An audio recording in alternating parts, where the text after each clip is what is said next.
What's up, everybody? Welcome to podcast. Now, I'm Alex, and today I'm going to be telling you the best powers I think you should get as early as you can in Prey. Now, this game is pretty expansive. This game is a bigger-ish game where really it's a play how you want kind of style. There's multiple ways to go through any given situation. You can take it multiple paths, and sometimes even make things easier for yourself than if you took it a different kind of path. But it really does go to your kind of play style for the most part. I think in general, though, there's a few powers that I would suggest you unlock as early as you can. And we're going to run through. These aren't necessarily even the best powers. These are just the powers that I think you should have as early as you possibly can. They all have their own advantages for sure. The first power that I think you should get as early as you can, and this is the first power that I unlocked, that I wanted to unlock for my own personal playthrough, is the hacking.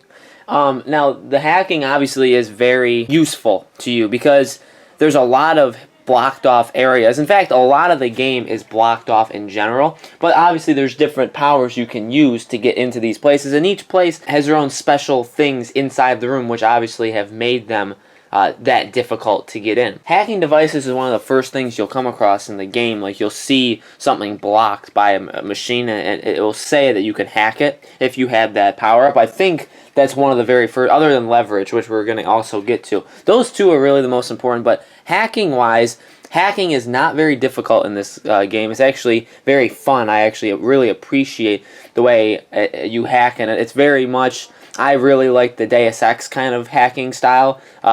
Easy to jump into, fun enough, like not really entirely mindless, but fun enough. I think Prey is exactly the same way. It's pretty fun to do while also having a little bit of tension.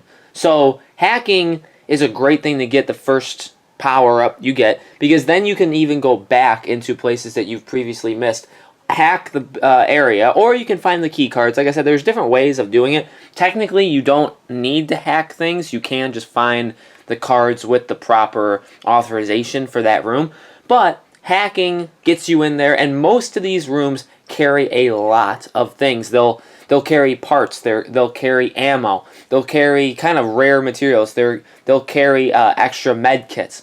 There's a ton of stuff in these areas that you don't necessarily need, and so I wouldn't even say hacking is maybe the most important one. It's something important to me personally because I like just trying to collect everything in a game, and so this is a good way to really beef up the stuff that you're carrying. You're going to get a lot of inventory in these rooms, and they're going to be very good inventories. Early on in the game, you're only going to be hacking like level 1s and stuff, but as you get higher, hacking 2s and higher, there's going to be some very nice materials that you're going to find in there that are definitely worth unlocking. And yes, they do take a little while to unlock the higher up level of these powers, but I think it's definitely worth it. Second one is, like I said, leverage. Now, leverage is also extremely, extremely important, and this game, that is probably the first thing that you see in this game. Very, very often you'll turn corners, you'll go into these rooms and stuff, and you'll see rooms blocked by debris, or you'll see like storage containers and all that stuff. Now, the ones that obviously they don't want you to get in early, you're not going to get in. There's a couple rooms blocked by leverage level 3. There's some hacking terminals that are blocked by hacking level 3. So like there are obviously places that you will not be able to get to immediately in this game, but you're going to want to work towards it because those rooms have the highest reward to them. And yes, that is sinking a lot of your time and a lot of really your resources in putting them all towards one thing. But leverage and hacking are very important. So leverage, obviously, being able to move things. And not just moving things to get into rooms, because that is very important. That will progress the game. That'll get you some pretty nice things, just being able to do that. But to be able to lift items and throw them at enemies, say maybe you don't have any ammo, or say you don't want to use your wrench, and you have an enemy coming at you, the goo gun is something that you can use to slow them down, obviously. But say there's a terminal that's a level 1 leverage next to you. Well, you can pick that up and throw it at the enemy to slow them down. You're not going to really do an insane amount of damage, but you'll slow them down. So leverage not only is used to really explore the game and get powers, but also to slow enemies down and hurt them in case of absolute emergency. So leverage, something very, very important that you should probably get very early. Hacking, something very, very important you should get very early. I'll briefly go over two more, and then I'll maybe throw in some ones that I think are also good, but maybe not as entirely necessary. So another one is repairing. Now you'll notice kind of early on in the game that there's turrets everywhere in this game. Some operational, some not operational. And the turrets are really your best friends. Some of them, the ones that you do see that are operational, I have personally seen them take out an enemy, and they're very fast, very reliable at doing so. But like I said, they're not always fixed. You're going to have to repair them. You're going to have to repair a lot of different things in this game, and repairing is incredibly useful. Like I said, weapons, while obviously this game provides you with weapons, and they're going to be your best friends in taking care of the enemies, your truly best friend is a turret. And so if you can lure, especially the mimics or anybody, if you can mimic a Typhoon, any of them into near a turret, the turret will take care of it for you. And now, like I said, most turrets are not operational. You're going to have to fix them.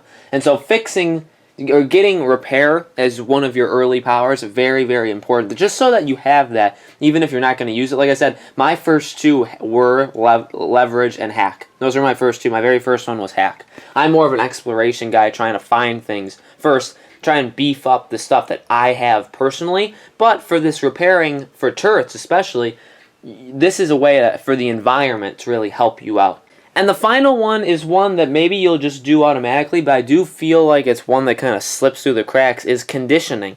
Now, really, when you get these games that have these power-ups, and any kind of unlocking system where you unlock boosts or powers or anything, the one that increases your health or the one that increases your stamina tends to be one that people forget about. It's there and you know how important it is, but then you see all these cool ones where oh, I can do this and oh, I can do that, really cool side powers that really just take your mind off of what you originally thought was very important.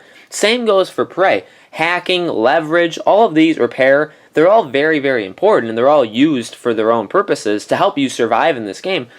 But one that really does help is conditioning. Conditioning not only increases your health, but it also increases your stamina. And that is probably the biggest impact that this game will give you, because you'll quickly find out that you cannot run forever and that you cannot swing your wrench forever. You will run out of stamina, and then you're honestly put in a very bad position when one of those two things happen, or both. If you've been running a bunch and you have to beat something up with a wrench, you're going to have maybe one or two swings at you, and if you want to charge up your wrench swing, you're going to have even less. So you don't have this unlimited amount of stamina like you may have in some games. This game limits you in stamina, which I think is very smart. And that's why this is so important to get, is because you don't have unlimited amounts of stamina, you don't have unlimited amounts of health, and conditioning, getting your health up there, getting your stamina up there, it's a sneaky way actually of helping yourself throughout this whole game. Like I said, it's not very flashy. It's not as flashy as hacking or leverage or things like that. Or it's not as flashy as repairing a turret and having the turret kill something for you, or leverage to throw a container at an enemy. It's not like that, but it does just base level give you a leg up in this game. Now, obviously, there's a few more. There's Mimic, which we've all seen, probably IGN videos where you can, mimic or camouflage yourself as something in the environment. That's really cool. There's all of these powers, like I said, they're strong. There's not any ones that I think that you would get and then say, oh shoot, I don't know how to use this. All of them really have their own positives to them that it's very much, like I said, based on how you play. There's Mind Jack, which has your enemies fight for you. You can control them to have them fight. That has popped up in other games in the past of doing that, and people do tend to gravitate towards something like that. So I can see if you would say that that's your favorite or your most useful power. There's a lot of them. Like I said, how you play this game is completely up to you. Obviously, it's not an open world. It's not even, in my opinion, like a Mass Effect, where in Mass Effect I truly do think if Andromeda did anything right, It let you play it how you want to play it and have everything feel very different, so that if you wanted to go into a situation, if you wanted to play the game as a specific kind of person, you could. And the powers really embodied that kind of player. Prey does almost the same thing, but maybe to just a little bit lesser of an extent. I don't think it's as expansive as Mass Effect, but definitely if you have a certain way you want to play this game, the game will reward you and will allow you to really do what you want to do to get through it. So, those are my opinions, and those are just my own personal favorites and ones that I've looked up, researched, all of them really, and kind of gone through and said, what do I think is the most important? That is what I got from this. Let me know in the comments below what your best power in Prey is. Remember that this is kind of the best powers, at least for just the beginning of the game. The ones I think you should get early. I think you should experiment with all of them, really. See which ones you like. Don't just take my word for it. Do it yourself. But those are the ones that I think you could have the most use out of early on in the game. But let me know, again, what you thought of it, which ones you're using, and let us all know, and we can have a talk about it. Make sure you subscribe to Podcast Now, our YouTube channel, for more content. And make sure you stay tuned to the channel. We're going to have more Prey content coming up. Tomorrow we're going to have a tips and tricks video for all of Prey, how to handle Prey as a full game. And then we'll also have a review of Prey. So thank you guys as always for watching, and I'll see you in the next video.